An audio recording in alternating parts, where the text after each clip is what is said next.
Good evening, viewers. Today I'm not going to take any other topic except single entry. That is accounts from incomplete records or single entry. Okay. This single entry system, it does not follow the principle of double entry system. When you go for double entry system, for every debit there will be a corresponding credit. That is the principle of double entry system. But this single entry system, it won't follow that principle.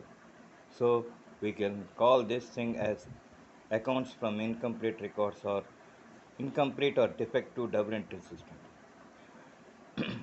One thing you have to observe is, okay, those people whose business is permanent, okay, they will follow double entry system, and whose business is not permanent or tentative, okay, that type of people they will follow single entry system. In single entry system, people they'll give much importance for single entry system in order to know the profit amount as early as possible. That's why small vendors, small business people, okay, and roadside vendors and shops, small businesses, small shops, they will follow single entry system. They won't follow because they won't have permanent existence. Whenever anyone, when they say that they should not be there, they have to move. For example, so many people, what they will do is they'll keep their products on vehicles, on wheels. Whenever the business is not there in that particular locality, they will push off to another locality and they will start doing the business. That is, we can say that they are nothing but vagabonds. Okay, they are nothing but vagabonds. From here and there, they'll just go and they'll do their business. So when they are just rotating, they can't keep at one place and they don't know how to prepare the accounts as per double entry system. That is preparation of cash book, preparation of ledgers, trial balance, everything. They don't know. What they know is we have to make profit as early as possible. For that purpose, they will go for single entry system. So when you go for the single entry system, okay, what are the features of single entry system? Only cash accounts and personal accounts of customers and suppliers are maintained. You won't come across any real or nominal accounts. And it is not generated by any definite rule. There is no particular rule for this type of single entry system. It is not possible to prepare trial balance, thereby profit and loss account and balance sheet. So this is how you will come across single entry system. These are the features of single entry system. And what are the differences between double entry system and single entry system? Okay, double entry system. First one. It is based on certain principles and assumptions. Okay, when you go for single entry system, it is not based on any assumptions or principles. Both aspects of a transaction are recorded in double entry system.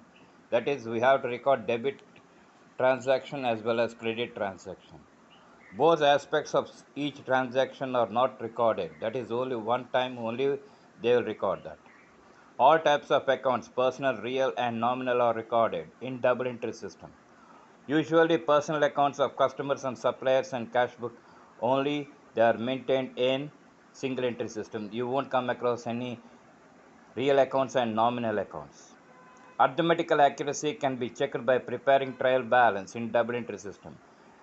That thing you won't see in single entry system. Arithmetical accuracy cannot be checked because there is no trial balance. Next, true profit or loss of the business can be ascertained by preparing profit and loss account. True profit or loss cannot be ascertained as profit and loss account is not prepared. Financial position of the business house can be ascertained by preparing balance sheet. The various assets and liabilities accounts are not maintained in the books, hence balance sheet cannot be prepared. Books maintained by this system are reliable and accepted by income tax and sales tax authorities. Books maintained under this system are not reliable and not acceptable by income tax and sales tax authorities. Financial statements prepared under this method can be used for analysis of financial position by preparing gross profit ratio, net profit ratio, operating ratio, etc. Accounts maintained under single entry system are not useful for analysis of financial statements. This is how you will come across the differences between double entry system and single entry system.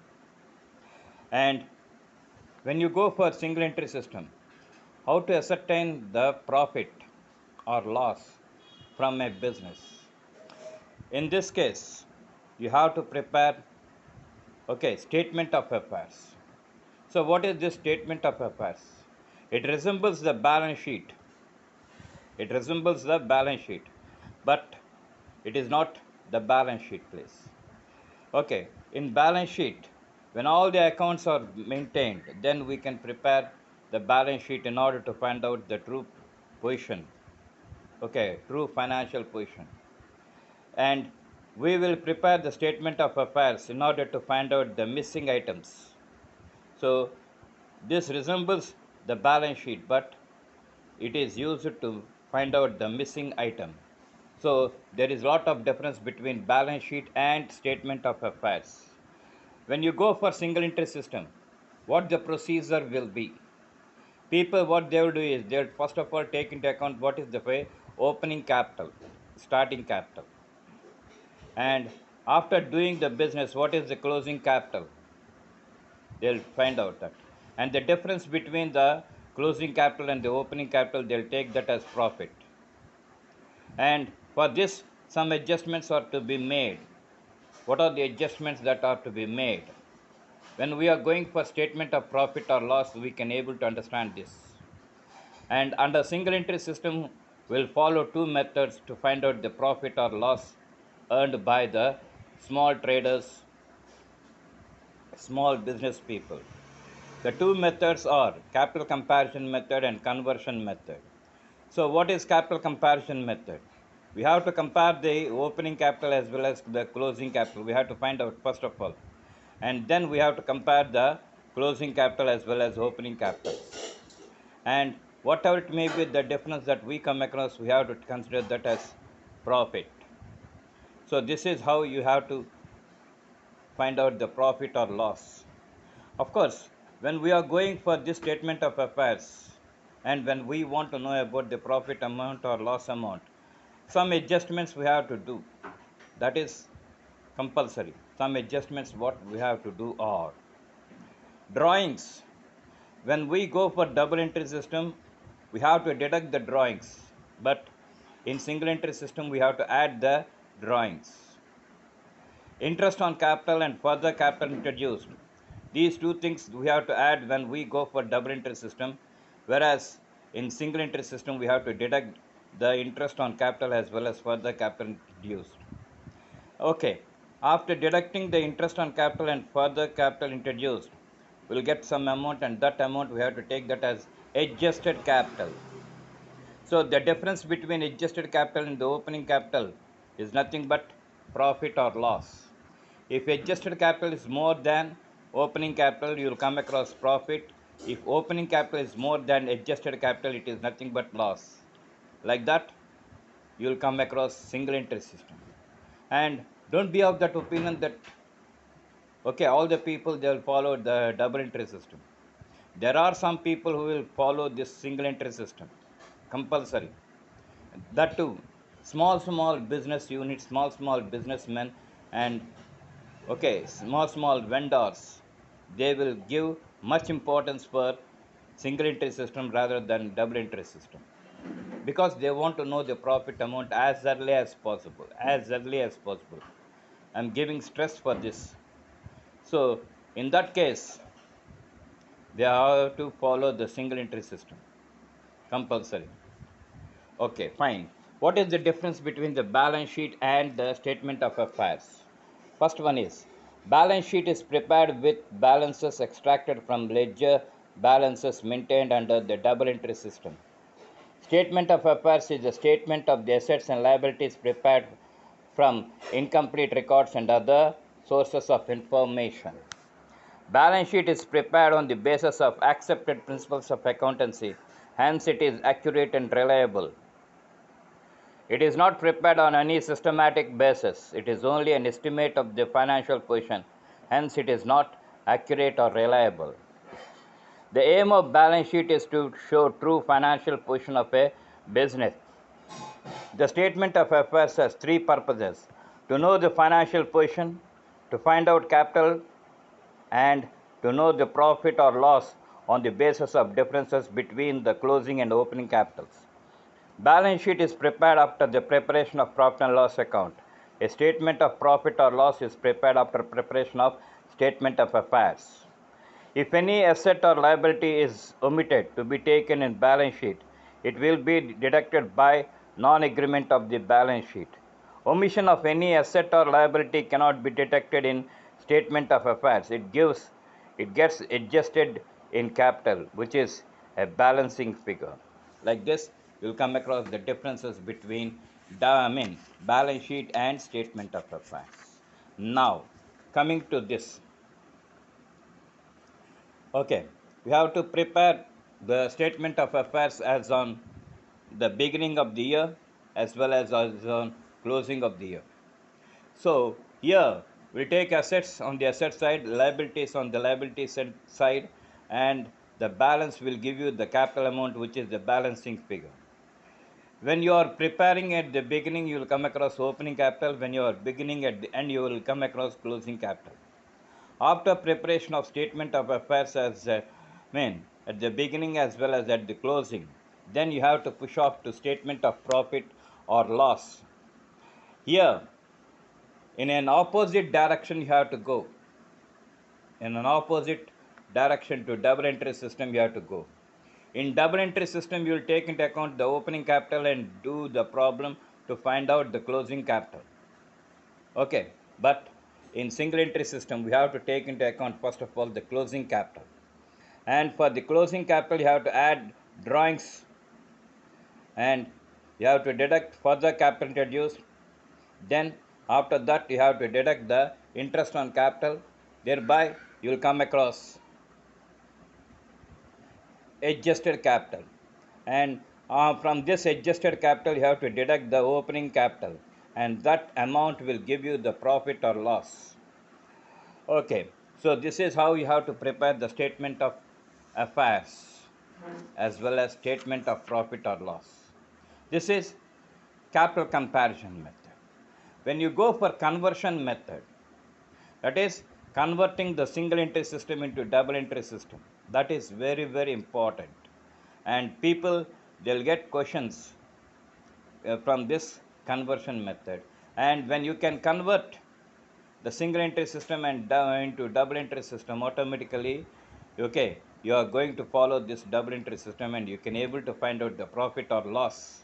And that profit or loss is nothing but a reliable or acceptable profit or loss. This is how. Now, sir, when no information is given or when less information is given, how to convert the single entry system into double entry system? For that, you have to prepare 4 accounts. Those are compulsory. Sorry, those are compulsory. What are the 4 accounts that we have to prepare? Total debtors account, total creditors account, bills receivable account, and bills payable account. These are the 4 accounts that we have to prepare. Total debtors account. Sir, why we have to prepare the total debtors account? In order to find out the credit sales. In order to find out the credit sales, we have to prepare the total debtors account. Because cash sales will be given. Cash sales you can come to know from cash book. So when you want to find out total sales, then only you can go further. So in order to find out the credit sales, you have to prepare compulsory the total debtors account. Similarly, in order to find out the total purchases, okay, in order to find out the total purchases, okay, you have to take into account cash purchases and credit purchases. Cash purchases you will come to know from cash book. and credit purchases. You will come to know when you prepare the total debtors account. Similarly, bills receivable. How much bills receivable that we are receiving, and similarly how much bills payable we have to pay. All these things you have to come to know. Okay, so you have to prepare bills receivable book and bills payable book. When you go for total debtors account, okay, on the debit side, to opening balance of debtors, then to credit sales, which is a balancing figure, to bills receivable dishonored. Okay, next to total creditors, bills receivable endorsed to creditors dishonored. These are the items that you will come across on the debit side. And on the credit side, by cash or bank, amount received from debtors, by bills receivable received, discount allowed, by sales returns or returns inwards, by bad debts, and by closing balance of debtors. These are the things that you will come across in total debtors account. Then total creditors account. To cash or on the debit side, to cash or bank, amount paid to creditors. Next, to bills payable accepted, to discount received, to purchase returns, to bills receivable minus bills receivable endorsed to creditors, and the closing balance of creditors. And on the credit side, by opening balance of creditors, by credit purchases, by bills payable dishonored, by total debtors account endorsed bills receivable dishonored. These are the things that you will come across. And from total debtors and total creditors, you will come to know about the credit sales or credit purchases. Okay, coming to bills receivable account. Opening balance of bills receivable on the debit side to total debtors account, that is bills receivable received from debtors. Total bills receivable received from debtors. Next, on the credit side, by cash or bank, bills receivable honored. By total debtors, bills receivable dishonored. By total creditors account, bills receivable endorsed to creditors. And by closing balance of bills receivable. This is how you have to prepare the bills receivable account. Then bills payable account on the debit side. Okay, to cash or bank, bills payable honored. To total creditors account, bills payable dishonored, and closing balance of bills payable. And on the credit side, by opening balance of bills payable, by total creditors account, that is bills payable accepted. These are the various things that you will come across when you come across this total debtors account, total creditors account, bills receivable account, and bills payable account. Once if you prepare these four accounts, okay, we can say that 1/4 you can be able to convert the single entry system into double entry system. When cash transactions are given, you have to prepare cash book. So here what we are doing is we are procuring the information from different accounts. So thereby it will be easy for you to prepare the trading account and profit and loss account as well as the balance sheet. This is how you have to prepare the conversion method in order to find out the profit amount or loss amount. Okay, so this is how you have to go for this accounts of incomplete records or single entry system. Okay, if you like this, please subscribe to my channel. Thank you.